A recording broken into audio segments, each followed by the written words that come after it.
You see life much as it was in ancient Egypt. Many of the same traditions, the same methods, even the same devices. صباح الخير يا رجال.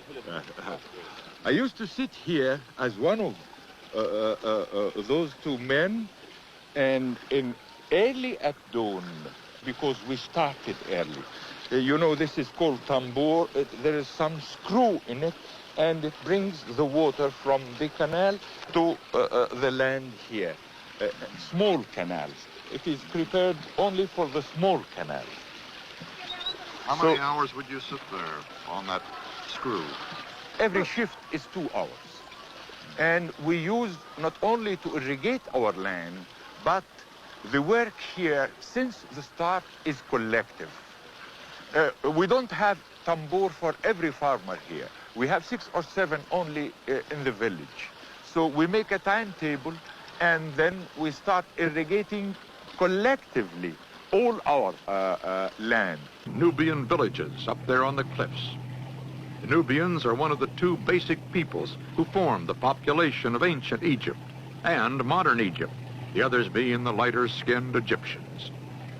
You know, when you look at the fertility of the lower Nile Valley and then the harshness of the land here, Right. One wonders, how have they survived for these thousands of years? You may be amazed to know when we heightened the old dam, some of their villages were flooded, but they wouldn't leave their villages except when they found that they will be flooded.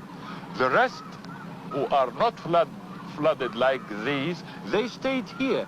And then one asks, how can they manage to live on such rocks only? Again, it is nature. No one in my country, Egypt, likes the land like the Nubians here. Do the Nubians, as the people in the lower Nile, do they cling to their ancient customs as well? For sure. Their dances, their language, they have a complete different language. It is not written, but they use it between themselves. They have their, as I told you, their dances, their language, their traditions, marvelous customs. Performed today look as if they were choreographed from ancient temple carvings.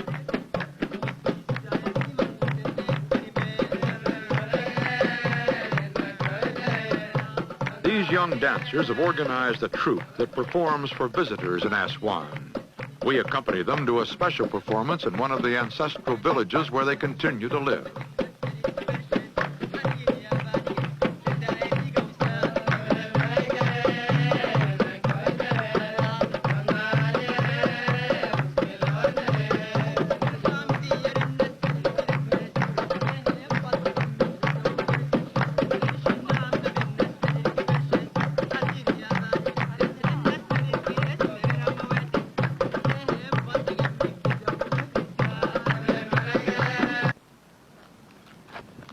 The Greek and the Roman period here really marked the beginning of Egypt's intensive contacts with the West.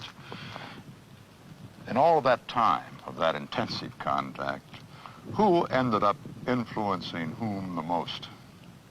Well, it is a tradition we are very proud of. Egypt always absorbs whoever invaded Egypt, and never Egypt was absorbed by anyone. Really, it is a pride of us. Well, as you see, Egypt survived all those, Greeks and Romans, this fine architecture, this fine civilization, this fine monuments shows who survived the other.